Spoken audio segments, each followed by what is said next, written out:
10 mots sous un autre angle. Vidéo spéciale. Par Viso.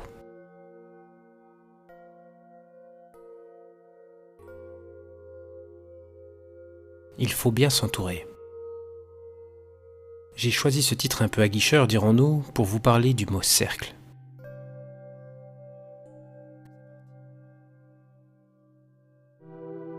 Tout le monde voit bien ce qu'est un cercle.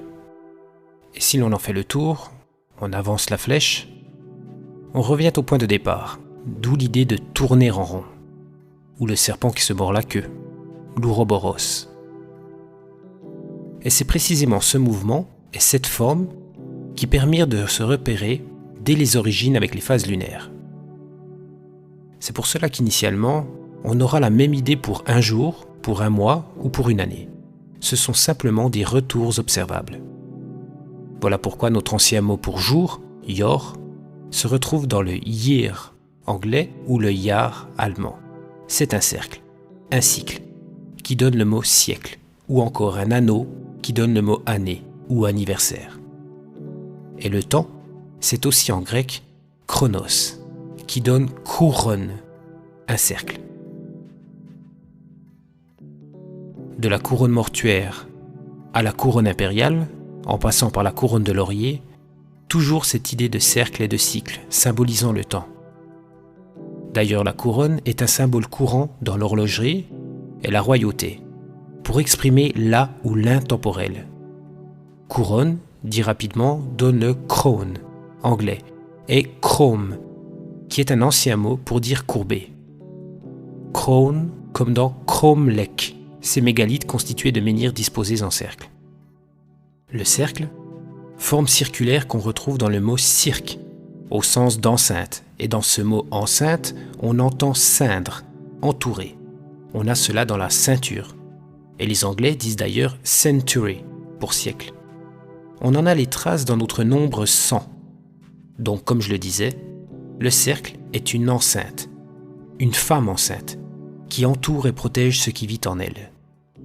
On voit un cercle, une courbe, ourbe, variante de orbe, qui donne orbite, en somme, une courbe.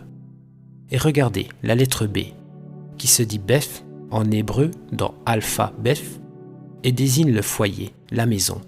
Et ce B, on le voit dans sa graphie, ces deux profils, une femme avec les seins, entendre ceindre, et le ventre, que l'on appelle aussi le sein en tant qu'organe de gestation, donc première maison de l'enfant.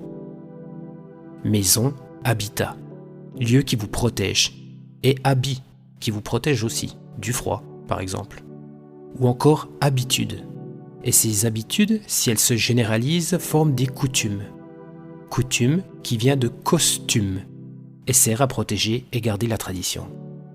Et regardez comme c'est amusant. La coutume en grec c'est ethos, E-T-H-O-S, et si l'on retire le H, ça donne ethos, E-T-O-S, l'année. La boucle de ceinture est bouclée. On va retrouver cette idée de cercle avec les 12 mois, donc les 12 travaux d'Hercule. Hercule, c'est Héraclès, avec la préposition Sérakles, cercle. C'est symbolique. Et l'on va retrouver cela avec cercle, krikos en grec, qui donne kirche ou church, l'église. CF, les 12 apôtres qui entourent Jésus. Mais attention au cercle de vicieux et au cercle vicieux. D'où l'idée de bien s'entourer. Bien à vous.